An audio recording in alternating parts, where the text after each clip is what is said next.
Reminiscing. Do you ever reminisce? I'm reminiscing as I'm saying I'm reminiscing. Welcome to Insights for Seniors, or Senior Insights, where like-minded people are sharing stories and comments, and we're trying to figure out how to live out this stage of our lives. So please join us. Today I'm going to talk about reminiscing, which I thought was when it kind of was triggered when I did the video on regrets. I don't know why that word came up, but I guess if you reminisce, you may come up with regrets. Maybe that's how I figured it out. Because reminiscing is really thinking about or recalling things in the past experiences, past events, past memories. And it's actually a very natural human experience. We all do it. But what happens sometimes when we reminisce is it surfaces some emotions that may or may not be pleasant to deal with. Sometimes you can experience severe emotional pain reminiscing. You can feel joy, intense joy, little joy. You can experience nostalgia or sadness or regret. There's that word that we already covered. Reminiscing actually serves many purposes, and it's actually a good thing for elderly people who have dementia, or I guess anyone who has dementia, or even forgetfulness, to reminisce, to have someone to reminisce, because their long-term memory is often better than their short-term memory. So some of the benefits of reminiscing is that it keeps your memories alive, and it keeps them alive for the people that in your family, your friends, and that. For you, it provides a perspective on how one lives and helping to see how far that we have actually come in our lifetimes. And I think we can all agree that if you look back and you reminisce about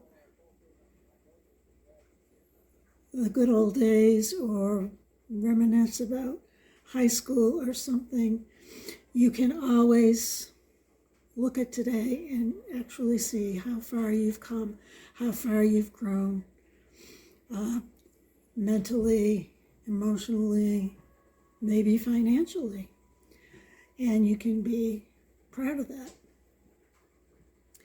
It can evoke feelings of happiness, gratitude, sadness, and regret. But sharing memories actually promotes a connection between your friends and your families and your loved ones, and it actually improves bonds.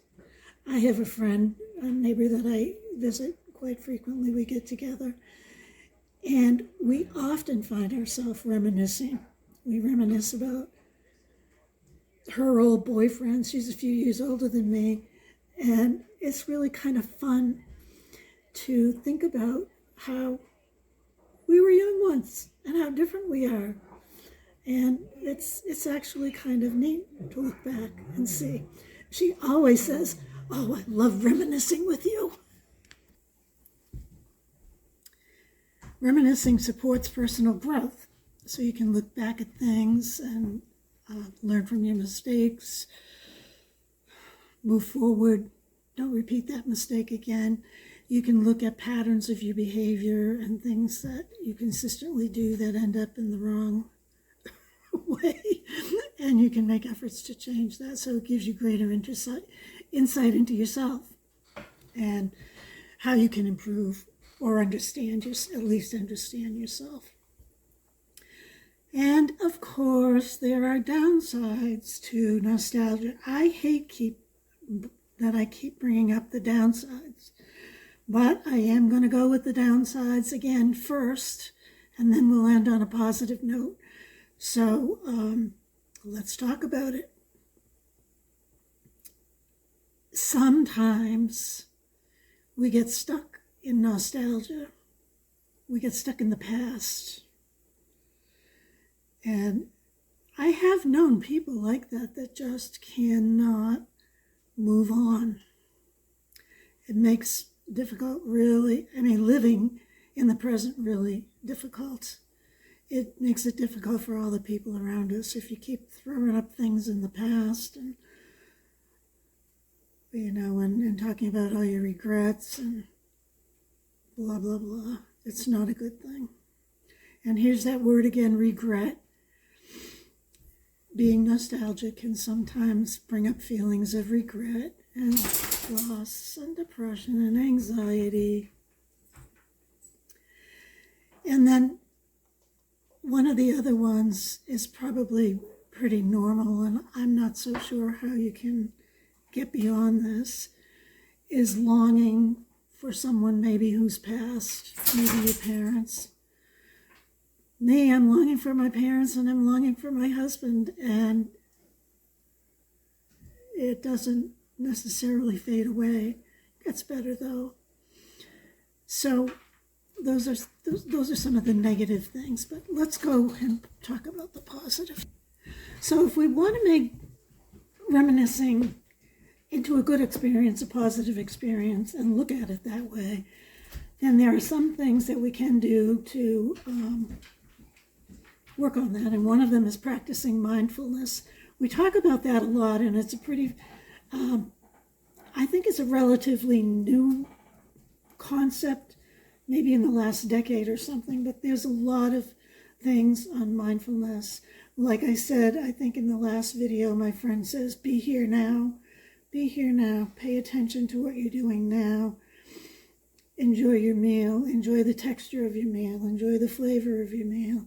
Enjoy the drink. Enjoy the experience that you're having. If you're on a boat ride, enjoy every bounce and every splash of the water. And try not to get stuck in the past. Focus on the good things. There are plenty of good things. And I've said this a couple of times, but I really like to do a video that doesn't have any negatives, but just talking about good things, things that we're grateful for, things that we're happy about, joyful things. So stay tuned. Maybe it'll happen. Share with others, share your memories with others, connect with them, and share your memories and your experience, and then move on.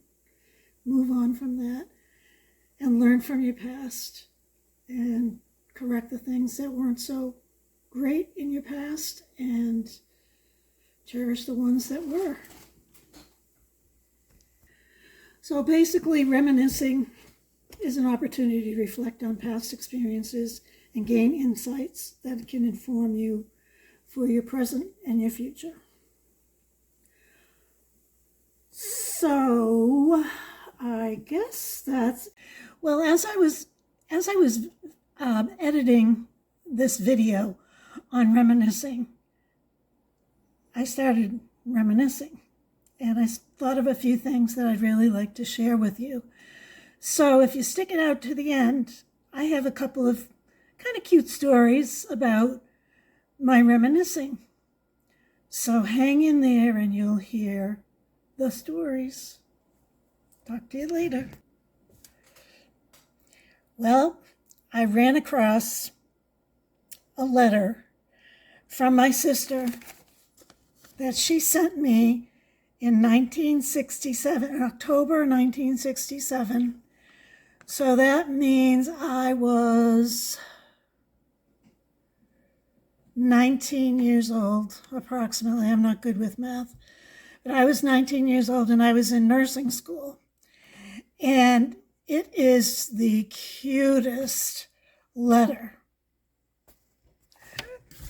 I'm sorry, but I'm going to bore you with this because it's just so cute. She says, "Dear Cindy," I've never gone by Cindy that I remember, but apparently she called me Cindy. "Sorry I didn't get to write sooner, but I had so much homework and I had to write to my other pen pals. Are you mad at me for not writing to you? Do not show this to anyone. Are you saving my letters? I'm saving yours. Will you bring them home with you when you come home? I miss you. When are you coming home? I went to look for you on Friday and I forgot you left. Do you miss me? I miss you. Sorry, I have to go now. And then I don't know if you can see this, but she signs her name, right, and then she tells me to write soon. And then she asks me, do you still work in the baby room? I must have been doing my classes in the nursery. So I absolutely love that. And how do you throw something like that away? I don't know. But who wants it? I don't know. I'll have to ask her if she wants it. Then I found all these letters. I have the envelopes turned around so you can't see my friend's name, out of respect for her. So, but these are also like 54, 55 years old, 56 years old. And they are really interesting. I reread them. But the story that I want to tell you about reminiscing that's so important and so good about reminiscing is the friend that I wrote those to. She has passed away this year. And she was my very best friend next to my husband. She's my best friend from first grade. And we used to write to each other when I was in school. She went to hairdressing school and I went to nursing school. And I used to go and I used to stay at her house just last year to spend time with her because she was sick and I also had other responsibilities near there. So she was kind of my hotel as well, but we used to have fun together. So one day we found these letters and we read every single one of them. There's more than what I showed you. And we were having a ball. We were laughing. We were talking about boys that we couldn't even remember who they were. We were talking about our love lives, not anything bad, but how we were hanging around on High Street, which was the main drag. And did we think we were doing it too much? And then I was talking about how madly in love I was with my first husband, who I've since divorced, but I was madly in love at that time. And I was sharing things about the dormitory life and the girls playing on the Ouija board. And I was also giving her advice. I am known for being very bossy and kind of controlling. So we were laughing. She said, you were bossy even then. You haven't changed a bit. So anyway, it was just so much fun reminiscing.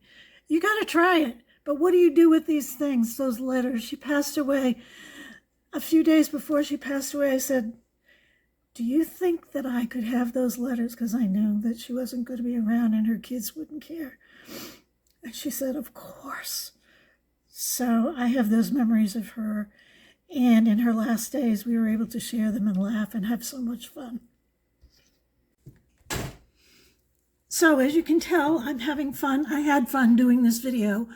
I would like to thank each and every one of you for watching this video and sharing it with me, and let you know that I really, really appreciate all of you, and I appreciate your comments. So please like and subscribe and write a comment, and maybe I can respond. I've been trying really hard to respond to everyone's comments, and it's not that difficult because there's not that many, so maybe you should give me a challenge. Anyway, thank you, and I appreciate you. Bye-bye.